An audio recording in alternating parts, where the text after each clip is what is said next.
All right. Testing, testing. Just a moment.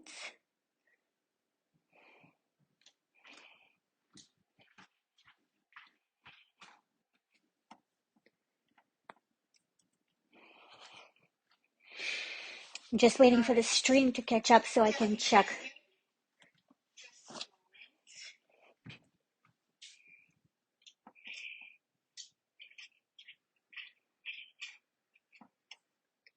Looks good. Great. Okay, excellent. Okay, good morning. This is Vinyasa Express. I'm Masha Lunar. Welcome. Thank you if you're replaying this class. This is actually a pre-recorded class for this week. Um, so we're going to be working with back bending. I've been working for now a few weeks on back bending. So just continuing that trend. And if you have two blocks would be good. Blanket would also be good. I think for today, strap is optional, but again, it's always nice to have all this stuff just in case. All right. So today we're actually going to start uh, lying on the blocks, and I'm going to show you guys how to set it up. So the first block is going the long way on the middle height. Okay, that is meant to support the length of your thoracic spine, which is the upper middle spine. Okay, and the second block is going behind the first one in sort of a T fashion, like a disconnected T. And I prefer for mine to be on the middle height. You can play with it and you can actually rotate it up a notch, okay, to the highest height. When you come down, then you will know what height that block should be. So sit in front of these blocks and go ahead and take careful time to come down onto the first one. As you go, right, make sure that no part of your lumbar spine, low back, is being caught. That is not great. And in fact, that block is doing a job of facilitating an opening through the upper back. All right. And then hold on to your head block. It should be supporting the back of your skull. And the thing is with the back of the skull is that it's a specific place. It's not towards the crown. It's actually the place where babies have a flat spot, okay? So, and you know that they're not flat on the top of their heads. If this block is making it so that you are kind of, your head is rolling towards the top of your head, then that's an indication that you should turn the block up to a higher height. All right.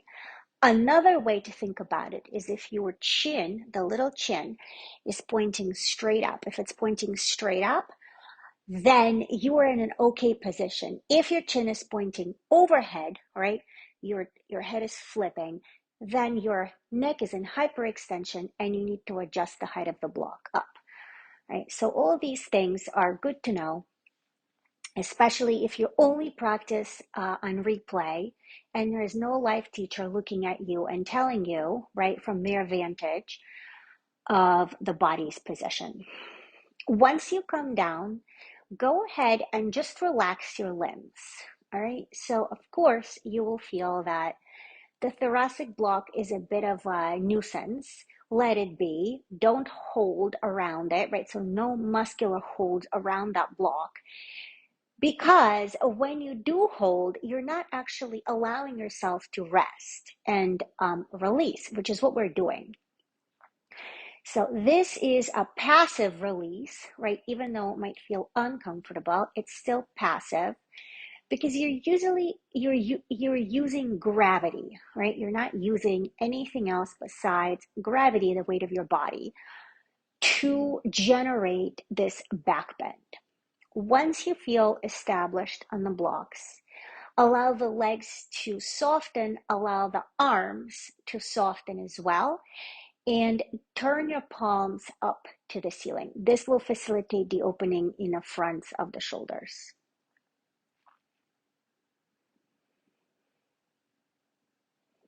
Begin to breathe through your nose.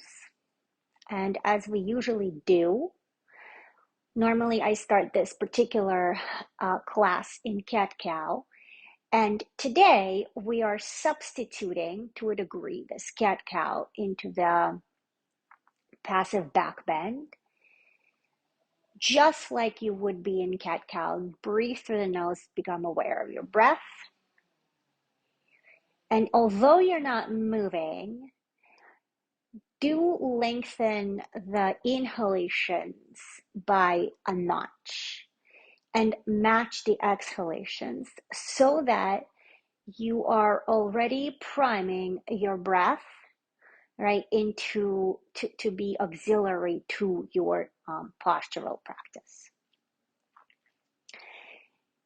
From here, take a very deep breath in through your nostrils. Open your mouth and release. It's a big sigh. And make sure you feel the sigh, right? Because if not, it's not a release, and that defeats the purpose of that specific type of breath.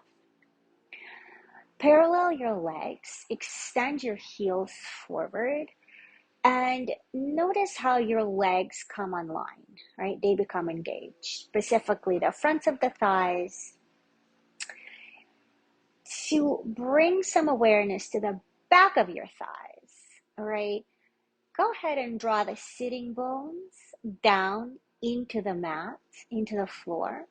No movement will actually occur, but you're going to feel engagement, all right? So no longer passive, because now we're adding muscular contraction. Take your arms up towards the ceiling, have your palms facing each other. And then look at your biceps. Spin the right one out to the right, spin the left one out to the left. And if you spun your palms, have them be face each other. So you are creating tension to the arm line because the forearms are kept in the same position. It's the upper arm bones that are rotating externally. Take a deep breath in. As you exhale, start to reach your arms overhead. And remember, your elbows are straight. Your arms have full extension, right? Meaning that they're not slack at all. And you continue to reach the fingertips away from your heels. Your thumbs are pointing down to the floor, and perhaps they touch, and perhaps they do not. Do not force it at all, because we're going to take another 3 cycles of breath here. And as you're breathing with each inhalation, extend away, fingers from heels, and with each exhalation, allow the arm bones to come down any amount more. As you're going through these actions, right, these more sort of performative actions, continue to rotate the right bicep to the right, the left bicep to the left, but the palms remain facing each other. Notice if there's any asymmetry in your body. For example, for me, my left thumb is touching down, no problem. My right thumb is not. So I know, for example, in my body, my left arm, my left side, right, is more open, more specifically lat. My right lat is not. So that's an interesting, point. And always, always, always, you will find small, maybe hardly noticeable asymmetries in the body. With your next inhale, reach your arms up and then reach down forward. Lift your head to a point where you can sight your toes. Continue to extend the heels forward, arms extend forward towards the feet now, and your gaze is also forward. Take an inhalation, and as you exhale, draw the rib cage towards your hips. Feel the core contract and slowly sit up. Your legs stay grounded. You're using the muscles of the core to flex the torso against gravity. Good. And then release the arms and shift your blocks out of the way. Come down onto your back once more and allow your spine to neutralize. So here, you're going to feel this almost like relief, because we've asked the body to be in a rather extreme position, and now we are letting the body mold back to its original shape. Feel free to gently windshield wiper your knees. Also, feel free to just simply hug your knees in towards your chest.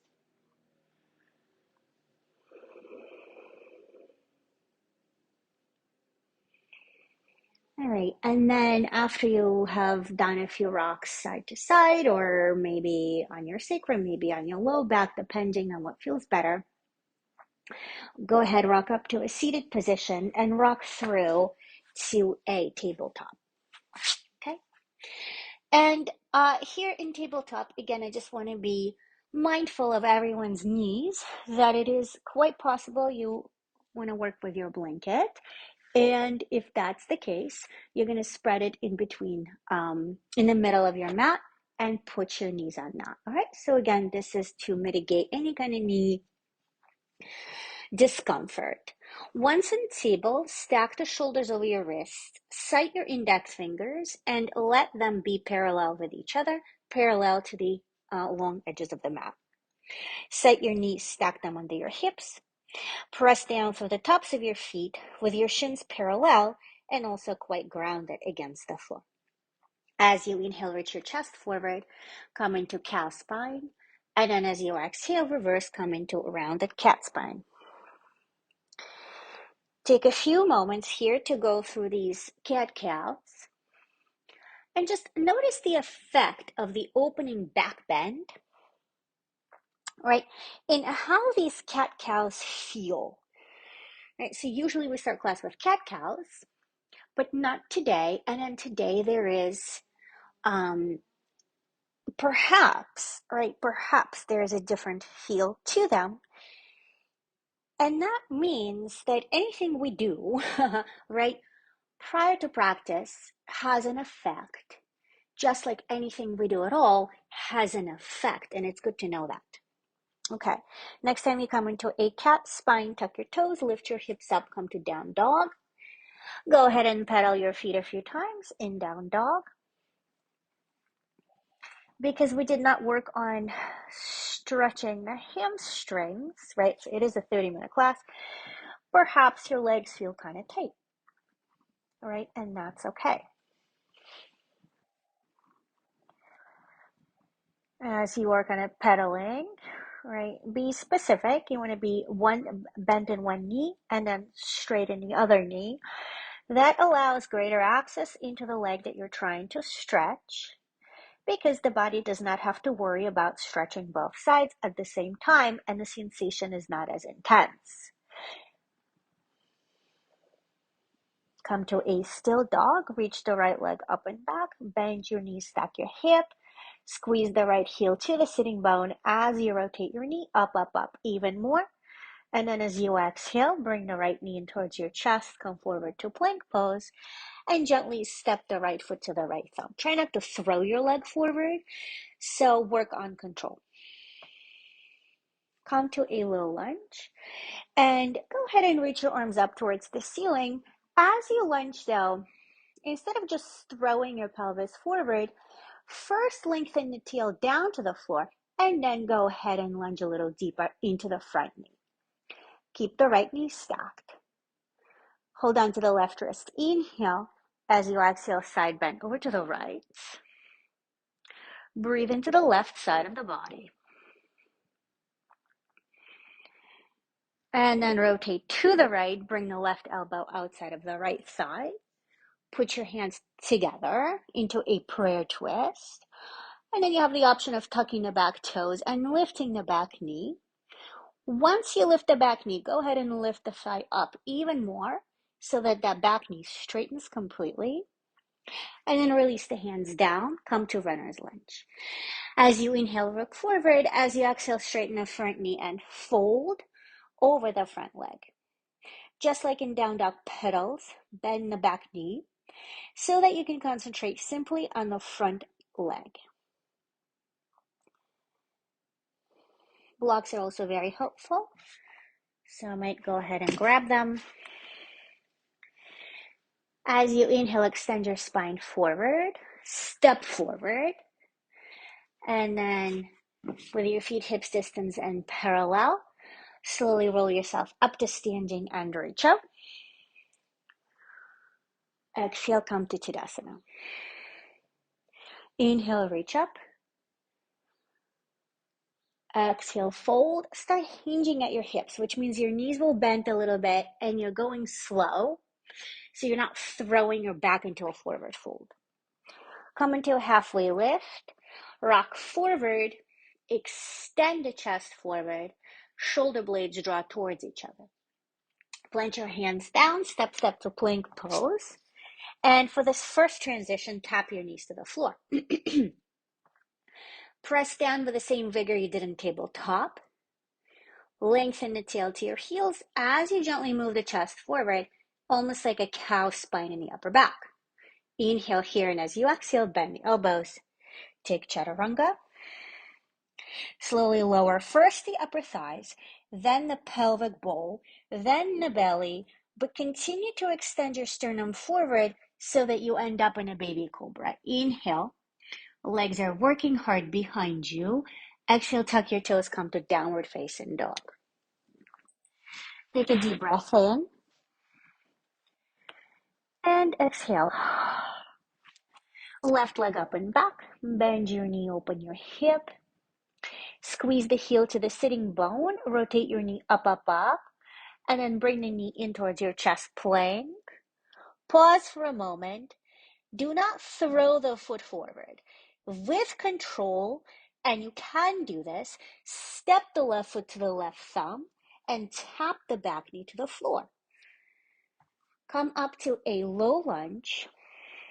Notice if you have a tendency to just throw yourself into your poor joints. If that's you, first in this low lunge, lengthen the tail straight down, then lunge, right? If the left knee is passing toes, just stack it over your ankle. Hold on to the right wrist. Inhale. Side bend to the left. As you exhale, breathe into the right side.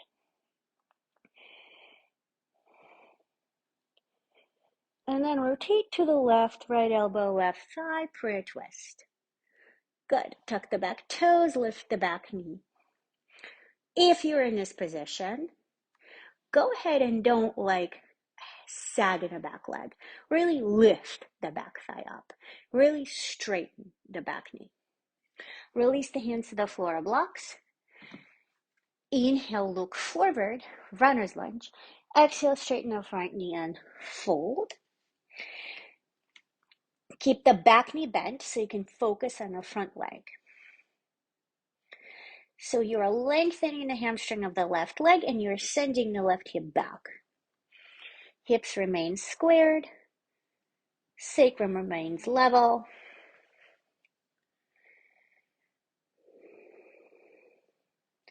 As you inhale, extend forward, then step forward. Roll up to standing. Reach up. Exhale, come to Tadasana at the top of your mat.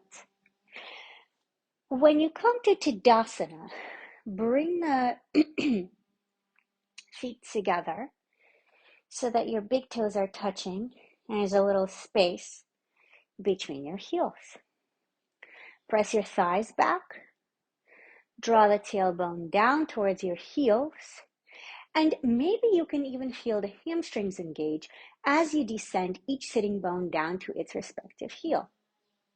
Find some length through the upper spine. Long neck. All right. Imagine that the back of your skull is resting on the block, right? Not the top of your skull. Reach your arms up. Inhale. And as you exhale, fold. Come into a halfway lift. Plant your hands, step, plank. Same way as you were doing in the lunges, lift the back thighs. Move the chest forward. Imagine that you're in a bit of a cow spine here. But at the same time, lengthen the tail to your heels, squeezing the wrists to your feet. Inhale. As you exhale, rock forward and bend your elbows for chaturanga. 90 degrees, right? And then slowly lower into a baby cobra. From baby cobra, straighten the arms, upward facing dog, pulling the chest forward, shoulders remain stacked over the wrists. Legs very engaged. Exhale, come to downward facing dog. Take a few breaths. Now play with lengthening both legs, right? Notice the difference. When you pedal, it's much easier. When you try to stretch both legs at the same time, much harder. Step your feet together, lift your heels. Soften your knees, look forward. Step, step, or hop. Come into a halfway lift and fold. Slowly come up to standing and reach out. Exhale, Tadasana. Organize Tadasana.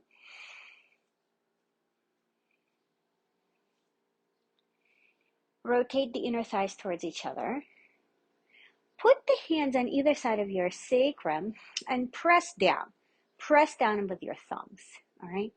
You're essentially asking the sitting bones to descend.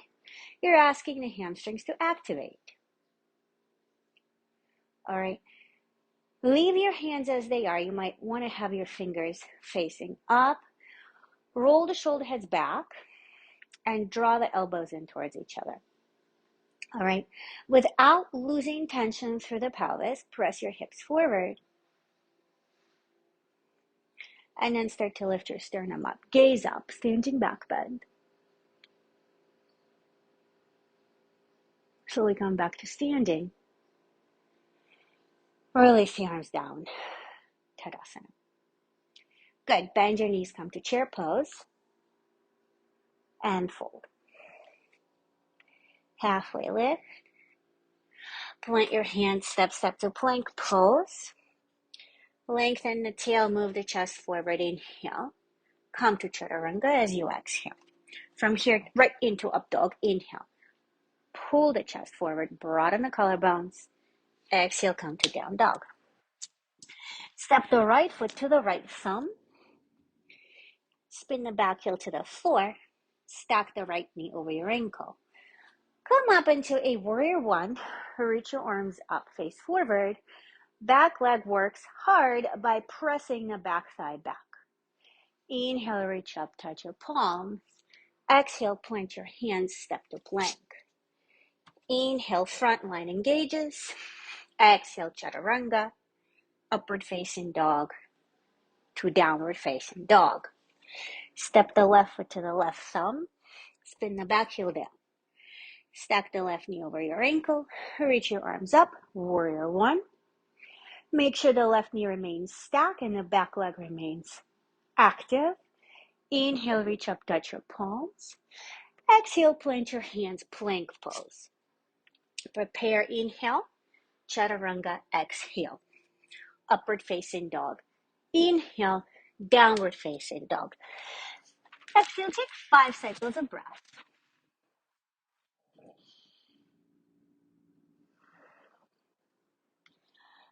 As you breathe, imagine that the exercise we did with our arms when we started class, arms overhead, that is, we're going to kind of focus on that a little bit. In this position, your palms are grounded, they're not facing each other. As such, ground even more by pressing down through the index and thumb. And against that, go ahead and rotate. Right bicep to the right, left bicep to the left, so that you're creating opposing actions in your arms. Step the feet together, lift your heels. Soften the knees, gaze forward, step, step, or hop to the top. Come into a halfway lift as you inhale. Fold as you exhale. Bend your knees for chair pose. Come to stand in Tadasana. Bring the hands to the hips.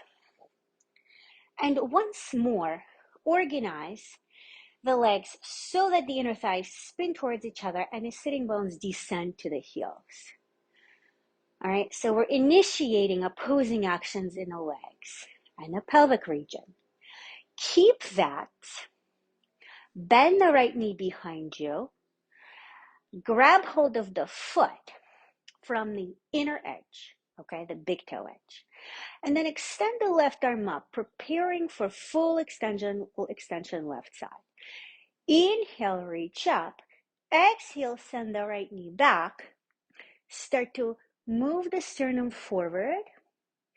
As you tilt, go slow. All right, dancer. Come back to standing and release. So again, first is Tadasana and a way to organize. So go ahead, get into the legs, feel them activate. Then bend the left knee, catch the foot from the inner edge behind you, right? And don't forget that you continue to spin the inner thighs towards each other, even here, right? Even here. Reach the right arm up, full extension, get really long for the right side. And then move the left knee back, right? Not out to the side, straight back. And then start to tilt. As you tilt, maintain extension through the spine. Sternum moves forward and up rather than down. It's a hinge at the right hip and full extension through the left side. Slowly come back to center. Release. Bend your knees, come to chair pose. Bring the hands to your heart center and then bend your knees all the way until you sit and come down onto the floor.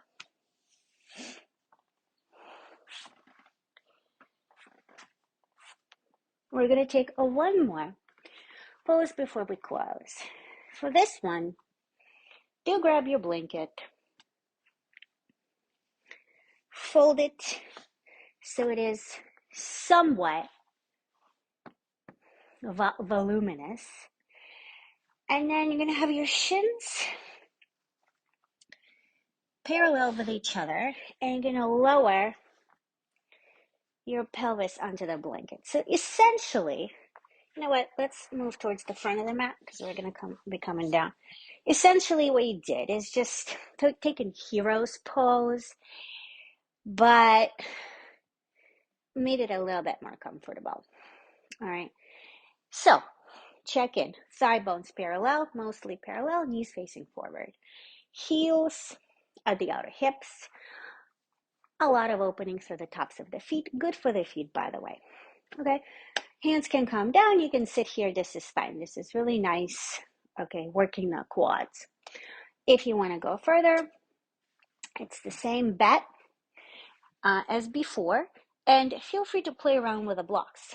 Okay, you can, if you want, take the higher height. All right. And your first block will catch the thoracic region. It doesn't have to be on the highest height. It can be on a middle height, just as before, right? It's really kind of up to you. So permission to play. And you're really truly just playing with your body. You're discovering, right? And if it doesn't feel good, you're just going to change. This is part of discovery and curiosity. Okay. You have two blocks. One supports the thoracic region, one supports the back of your skull, not the top of your skull. All right, so we talked about that already. And you're going to release your arms down. So this is just an up-leveled back bend because now we are in hero's pose on top of, the back bend. This is also an up-leveled back bend because the blocks, at least in my case, are higher. But of course, feel free to take a variation that's good for you. Start to relax the body. Right? If you feel that your knees are splaying, you want to make sure that the inner thighs roll towards each other, so down to the floor, and that your thighs, right, if you had an aerial view of yourself, are parallel more or less. If they're in a too wide angle, you're going to start to crunch your sacrum, all right, and your SI joint, which is not a good place to crunch. Relax the fronts of the shoulders, relax the arms, turn the palms to the ceiling. All right, and then from here, if you're kind of done, feel free to be done, right? If you want to do one last thing, we're just going to work with the arms in the same way we did before.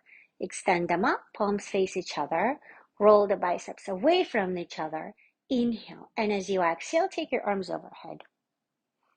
If you're on highest blocks, in a higher position, and you want to facilitate the opening of the arm line, then draw the chin gently towards your chest, as if you're preparing to flex your neck. You're not, but the action of may facilitate a little bit more opening through the shoulder girdle, and your arms may feel a little freer going back and overhead.